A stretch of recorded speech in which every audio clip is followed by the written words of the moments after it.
Hello.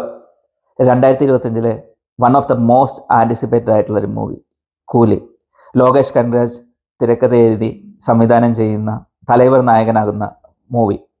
Announcement ടൈമിൽ തന്നെ വളരെയധികം പ്രതീക്ഷയോടെ ഞാൻ കാത്തിരുന്ന ഒരു സിനിമയാണിത്.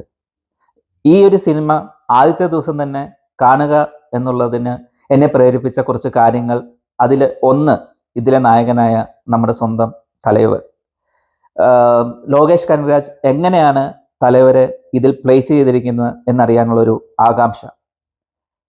അതായത് പുള്ളിയുടെ ഒരു സ്ക്രീൻ പ്രസൻസ് സ്റ്റൈൽ, അതിനെ എങ്ങനെ ലോകേഷിന് യൂട്ടിലൈസ് ചെയ്യാൻ പറ്റി എന്നുള്ളത് കാണേണ്ട ഒരു കാര്യമാണ്. രണ്ടാമത് ഒബ്വിയസ്ലി ഇതിൻ്റെ ഡയറക്ടറായ ലോകേഷ് കനകരാജ്, പുള്ളിയുടെ ഇതിനു മുന്നേയുള്ള വർക്കുകൾ നോക്കിയാൽ തന്നെ നമുക്ക് മനസ്സിലാകും.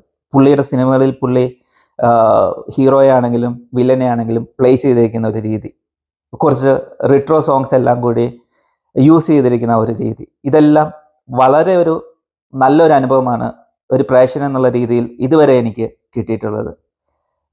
ലൈക്ക് കൈത്തി, ലിയോ, ഇതിലെല്ലാം ആണെങ്കിൽ തന്നെ. അടുത്തതായി അനിരുദ്ധ്. ഈ സിനിമയുടെ ഒരു നട്ടെല്ലാകും എന്ന് തന്നെ പ്രതീക്ഷിക്കുന്ന ഒന്നാണ് എന്നെ സംബന്ധിച്ചിടത്തോളം അനിരുദ്ധിൻ്റെ ഒരു മ്യൂസിക്. ഏതൊരു സിനിമയാണെങ്കിൽ തന്നെ പുള്ളി ഈ മ്യൂസിക്കിൽ കൂടെ എലവേറ്റ് ചെയ്യാൻ സാധിക്കുന്ന രീതി നമ്മളത് പല സിനിമകളിൽ തന്നെ കണ്ടിട്ടുള്ളൊരു ഒന്നാണ്. അടുത്തതായി നമ്മുടെ മലയാളത്തിൻ്റെ സ്വന്തം സൗബിൻ. സൗബിൻ്റെതായിട്ടുള്ള പുറത്ത് വന്നിട്ടുള്ള സ്റ്റില്ലുകൾ, അല്ലെങ്കിൽ ഓഡിയോ ലോഞ്ചിൻ്റെ ടൈമിൽ തലൈവർ സംസാരിച്ചിട്ടുള്ള ഒരു രീതി, ഇതെല്ലാം സൗബിന് വളരെ മികച്ചൊരു റോളാണ് ഇതിൽ കിട്ടാൻ പോകുന്നത് എന്നുള്ളതാണ് എനിക്ക് തോന്നിയിട്ടുള്ള കാര്യം. പിന്നെ മഞ്ഞുമൽ ബോയ്സ് ഇറങ്ങിക്കഴിഞ്ഞാൽ പിന്നെ സൗബിന് ഓട്ടോമാറ്റിക്കായിട്ട് നല്ലൊരു ഫാൻ ബേസ് തന്നെ തമിഴ്നാട്ടിലുണ്ട്. അതിൻ്റെ കൂടെ തന്നെ ഈ മോണിക്ക എന്നുള്ള പാട്ട് റിലീസായി കഴിഞ്ഞപ്പോൾ പുള്ളിയുടേതായിട്ടുള്ള പുറത്ത് വന്നിട്ടുള്ള കുറേ ഡാൻസ് സ്റ്റെപ്പുകൾ, അതെല്ലാം തന്നെ വളരെ മനോഹരമായിട്ടാണ് എന്നെ സംബന്ധിച്ചോളം എനിക്ക് ഫീൽ ചെയ്തിരിക്കുന്നത്. അടുത്തൊരു റീസൺ, ഇതിലെ വില്ലനായിട്ട് ലോകേഷ് പ്ലേസ് ചെയ്തിരിക്കുന്ന നാഗാർജുന. പുള്ളി പല ഇൻ്റർവ്യൂവിലും പറഞ്ഞിട്ടുള്ള പോലെ തന്നെ ഇതിന് മുന്നേ ചെയ്തിട്ടുള്ളൊരു റോളല്ല എനിക്കിതിൻ്റെ അകത്ത് ലോകേഷ് തന്നിട്ടുള്ളതെന്നാണ്.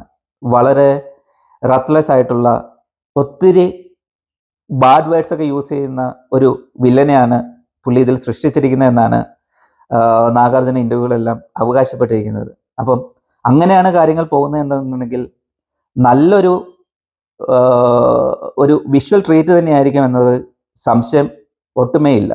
പിന്നെ അമീർ ഖാൻ്റെ കാമിയോ റോൾ, അത് സൗത്ത് ഇന്ത്യൻ മാർക്കറ്റിൽ മാത്രമല്ല ഓൾ ഇന്ത്യ ലെവലിൽ തന്നെ ഈ സിനിമയ്ക്ക് നല്ലൊരു റീച്ച് കിട്ടും എന്നുള്ളതിൽ യാതൊരു തർക്കവുമില്ല.